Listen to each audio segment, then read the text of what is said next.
খুব তাড়াতাড়ি হয়তো দেখা মিলবে মাছের।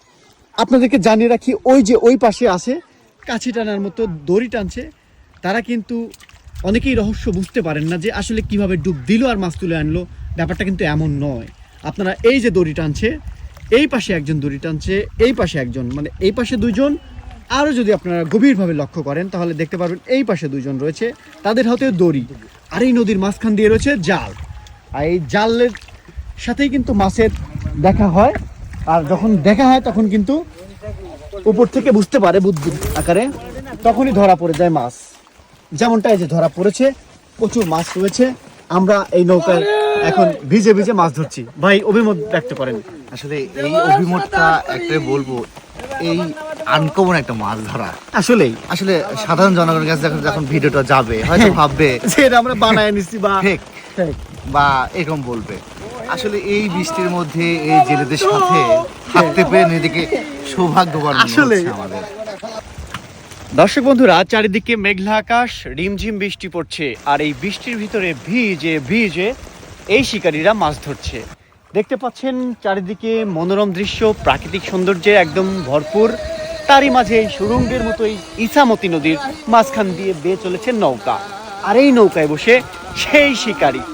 কোন শিকারী? সেই শিকারী যে শিকারীদেরকে আপনারা বহু ভালো করেই চেনেন। সেই শিকারীরা মাছ ধরছে। দেখতে পাচ্ছেন তারা খুবই, মনে হচ্ছে শিকারী ওই যে পানকৌড়ি পাখির মতো বসে আছে।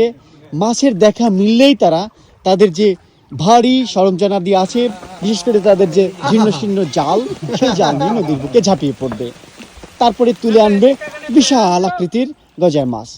একটু পরেই হয়তো দেখা মিলবে। অনেকক্ষণ ধরেই এইভাবে ঘুরছে, কারণ এই একটা অন্যরকম পরিবেশ, অন্যরকম একটা বৃষ্টি ব্যাপার। হচ্ছে, তারা অভিজ্ঞ শিকারী কিভাবে মাছ ধরার জন্য একদম তাকিয়ে আছে, আর এদিকে বৃষ্টি। হ্যাঁ, বৃষ্টি।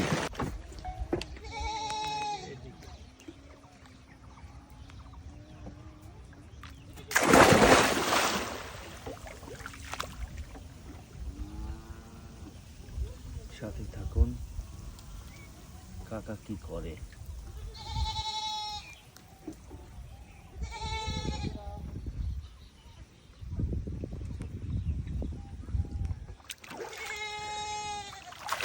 আরে আল্লাহ, মিস তো নাই আজকে।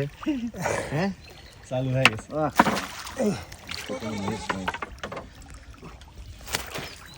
1-1.5 কেজি খানিক না। বাপরে বাপ।